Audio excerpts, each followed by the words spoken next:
আজ ঘন জঙ্গলে পরিপূর্ণ এবং বন্ধ অবস্থায় রয়েছে দুর্গাপুরের সিটি সেন্টারে অবস্থিত ডিয়ার পার্ক, যা একসময় খুবই জনপ্রিয় এবং মানুষজনদের ঘুরতে আসার সেরা ঠিকানা ছিল। বলা হয় 1977 সালে খুব ধুমধাম ঘটা করে এই ডিয়ার পার্কের উদ্বোধন কিন্তু হয়েছিল। বলা হয় এইখানেই ঘুরে বেড়াতো সবসময় হরিণ, তাই জন্যই তো এটা ডিয়ার পার্ক। একদম ঠিক সেই টিনের চালার নিচে দাঁড়িয়ে আছে এবং পেছনে রয়েছে চৌবাচ্চা, যেখানে আর কি হরিণরা দাঁড়িয়ে খাবার দাবার খেত।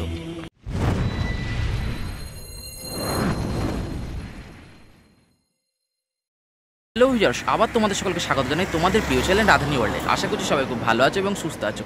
তো আজকে এসে আমি উপস্থিত হয়ে গেছি ডিয়ার পার্কে, যেটা কি সিটি সেন্টারে অবস্থিত এবং যেটা মূলত বহু বছর বহু কাল ধরে কিন্তু বন্ধ এবং একটা ভৌতিক রূপ ধারণ করেছে। তো আজকে এখানে দৃশ্যটাই তোমাদেরকে দেখাতে চলেছি। তো যদি চ্যানেল নতুন থাকে অবশ্যই চ্যানেলটাকে সাবস্ক্রাইব করে দিও, আর ভিডিওটা যদি ভালো থাকে অবশ্যই একটা লাইক করে দিও। তো বেশি দেরি না করে চলো আজকে ভিডিওটা শুরু করি।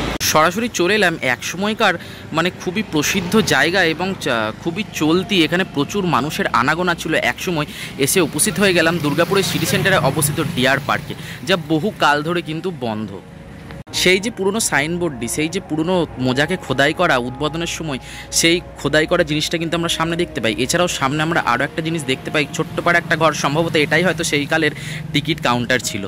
তো আমরা এই দিক দিয়ে আর কি হেঁটে এলাম এবং হেঁটে এসেই আমরা সামনে একটা টিনের ছাউনি এখনও দেখতে পাচ্ছি, টিনের না সরি অ্যাডভেস্টারের, এবং এখানে দেখতে পাচ্ছি একটা চৌবাচ্চার মতো কিছু করা হয়েছে।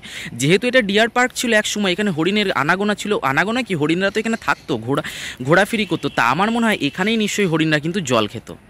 হেঁটে আর কি সামনে এসে দেখলাম একটা ছোট্ট চৌবাচ্চা আছে আর ওপরে অ্যাডভেস্টারের ছাউনি। আর এই চৌবাচ্চাটা দেখে যেটা আর কি মনে হচ্ছে, হয়তো হরিণদেরকে এখানে খাবার দাবার দেওয়া হতো, বা হয়তো এমন হতে পারে এখানে তো খাবার জল দেওয়া হতো, তারা হয়তো খাবার জলটা এখান থেকেই খেত। সঠিক বলা যাচ্ছে না যে কোথায় কি ছিল, সবটাই আর কি অনুমান ভিত্তিক, অনুমান করেই আর কি জাস্ট আন্দাজ করছি আর তোমাদেরকে দেখাচ্ছি। তো কেন এই পার্কটা বন্ধ হলো, সেটার পেছনে কি কারণ ছিল এটা থাম্বনেলে লেখা আছে, বাট এটা সত্যি এর কারণ কিন্তু আমার জানা নেই। কেউ বলে হয়তো সিস্টেমের দোষ ছিল, কেউ বলে এখান থেকে নাকি হরিণ নাকি পাচার হয়ে যেত, সেই কারণে নাকি পার্কটা বন্ধ হয়ে গেছে। তো সত্যি এর পেছনে কার দোষ এটা কিন্তু কেউ জানে না। সব কিছুই যেন কেমন ভাঙাচোরা এবং একটা ভৌতিক রূপ ধারণ করেছে।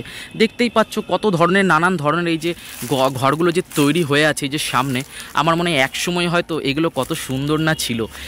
দেখতেই পাচ্ছ বন্ধ হয়ে যাওয়ার ফলে এবং এরকম বন্ধ পরিস্থিতিতে থাকার পরে এই যে সামনে আমরা একটা দেখতে পাচ্ছি খাম্বা, পুরো ভেঙে চুরে চুরমার হয়ে এসছে। এবং এই জায়গাতেও নিশ্চয়ই কোনো হরিণ থাকতো, বা এগুলোতে হয় এই যে সামনে যে জানলার মতো করা আছে, হয়তো এখানে কিছু গ্রিল লাগানো ছিল, হয়তো ভেতরে হরিণ থাকতো, যদিও আমার জানা নেই। এছাড়াও আমরা সামনে কিছু স্ট্রাকচার গোল গোল মডেলের ছোট্ট ছোট্ট ঘর দেখতে পেলাম, যেগুলো দেখতে আর কি খুবই সুন্দর, এবং সামনে কিছু বসার জায়গা করা রয়েছে যেগুলো আর কি গাছে ঢাকা পড়ে গেছে। মনে হয় একসময় এখানে হয়তো মানুষজন বসতো। এছাড়াও হয়তো এই ঘরগুলোতেই হয়তো হরিণরা থাকতো, তাদের হয়তো খাবার দাবার বা রাতের যে তারা যে বিশ্রাম নেবে তার জন্য হয়তো এই ঘরগুলো করা হয়েছিল, বা তারা হয়তো ছুটে ছুটে এইখান দিয়ে বেরিয়ে বা এইখান থেকে আবার হয়তো আসতো, তার জন্যই হয়তো এই ঘরগুলো হয়তো করা হয়েছিল। এবং আজকে যে আমি এর ভেতরে যে একা একা হেঁটে বেড়াচ্ছি, আমার নিজেরই কিন্তু একটু ভয় ভয় লাগছে, কারণ এত বড় একটা জায়গা, ভয় লাগারই কথা, তাই না? ঠিক ওই বিল্ডিংগুলো থেকে একটুখানি এগিয়ে এসেই আমরা সামনে দেখতে পাচ্ছি একটা গোল আকৃতির চৌবাচ্চা। হয়তো একসময় হয়তো এখানে কোনো ফোয়ারা ছিল, বা দেখতে হয়তো খুব সুন্দর লাগতো এই জায়গাটা, সেই কারণে হয়তো, বা অন্য কোনো কারণেও হতে পারে, হয়তো এখানে মাছ ছিল। যাই হোক, নিলে তোমাদেরকে আর কি চারিদিকে দৃশ্যটা দেখে নিলাম, কোথায় কেমন কি দৃশ্য এখানকার, এবং ভেঙে চুরে কেমন অবস্থায় রয়েছে।